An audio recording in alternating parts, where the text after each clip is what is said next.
Hello everyone, నేను మీ విజయ నగేష్. ఈరోజు రెసిపీలో పిల్లల కోసం మంచి స్నాక్స్ రెసిపీ అండ్ అలాగే చాలా ప్రోటీన్, ఐరన్ ఉన్న హెల్తీ రెసిపీ అనమాట. ఒక్కోసారి పిల్లలు డ్రై ఫ్రూట్స్ అస్సలు తినరు కదా, అలాంటి వాళ్ళ కోసం అయితే ఇది బాగా హెల్ప్ అవుతుంది. మీ ఇంట్లో ఎలాంటి డ్రై ఫ్రూట్స్ ఉన్నా పర్వాలేదు. ఇక్కడైతే నేను బాదం, జీడిపప్పు, కిస్మిస్, పిస్తా అండ్ అలాగే గుమ్మడికాయ గింజలు ఉంటాయి కదా, వాటిని కూడా తీసుకున్నాను.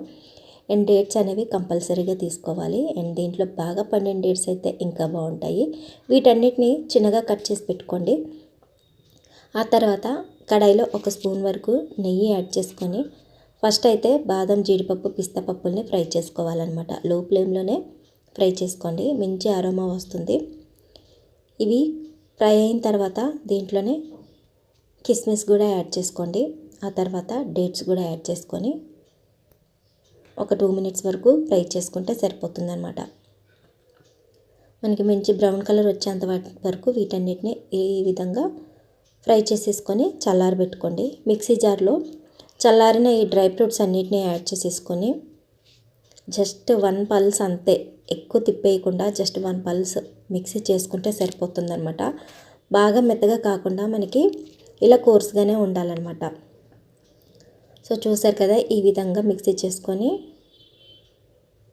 ఒక బౌల్లో తీసేసుకోండి.